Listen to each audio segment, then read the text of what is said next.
Totoo nga ba na magiging tatlo na ang Lord? Isa sa bawat lane. Pag-usapan natin at alamin natin kung ito ba ay fact or fake. So yun na nga, nag-rank game na ako dito sa advanced server para subukan kung legit ba. At eto na nga, na-takedown ako pero yung kakampi ko kinukuha na yung Elemental Lord. Kaso, nakuha ito ng kalaban. Pero okay lang yun, magsasamon pa rin naman ng Lord yan.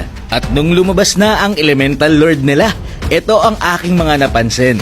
Oo nga, tatlo ang lumalabas na Lord, pero malambot naman ito. Lalo na sa damage ng tower. Maliit lang din ang HP nito. Kung mapapansin nyo, ang HP ng bawat Lord ay 11,000 lamang. Kaya pa rin makapush, pero kapag yung Tori na ang umatake doon sa Elemental Lord, nang lalambot etong Elemental Lord. Ang tanong ngayon sa isip ko, lahat ba ng Elemental Lord ay nanunugod kapag 12 minutes ng game? Kaya naman dito, 14 minutes ako ay nag-Lord na. So yun nga, napatunayan na natin na ito ay legit. Pero ito ay test patch lamang. Ibig sabihin, isang araw lang itong i-apply ni ML. June 26 to 27 lamang para subukan kung magugustuhan ba ito ng tao. Kaya panoorin nyo ito hanggang dulo para malaman nyo kung okay ba or hindi ang patch na ito. So nakadepende pa talaga kung itutuloy ito. So ayan, nakuha na namin ang Elemental Lord ng 14 seconds. At eto na nga, lumabas na ito sa aming base, tatlo.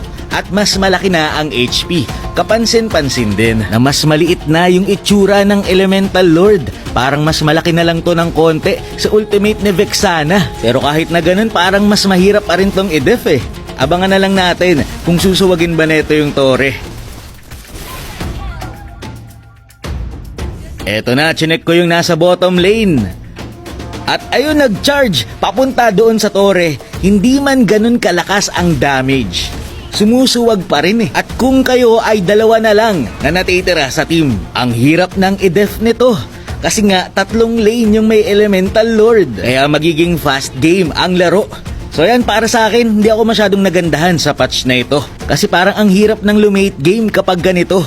Parang ang gusto na ni Moonton ay pabilisin lagi ang bawat game. Isa din sa mga test patch nila ay ang Cyclone Eye. Mabilis na ang cooldown nito. Every 5 seconds magkakaroon na ulit ng Cyclone Eye. Ibig sabihin mas mabilis na makakarotate ang mga jungler papunta sa iba't ibang lane. Pero yun nga, test pa lang ito. Test pa lang. At ang panghuli ay ang gold plate sa bawat Tore. Lahat na ng Tore ngayon ay magkakaroon ng gold plate sa loob ng 12 minutes. Malaking gold ang makukuha mo dito sa bawat Tore. Kaya posible na i-prioritize na ang pag-gold plate kesa mag-turtle. Tinanggal na rin yung mga defense capability ng mga Tore. Wala na yung damage reduction ng second turret. Wala na rin yung sumasabog doon sa base turret nyo. Tatanggalin na yan kasi nga may gold plate na para mabilis pa rin mapush ang mga Tore. Pero again, ito ay test pa lamang, hindi pa sigurado. Pabor ka ba dito o hindi?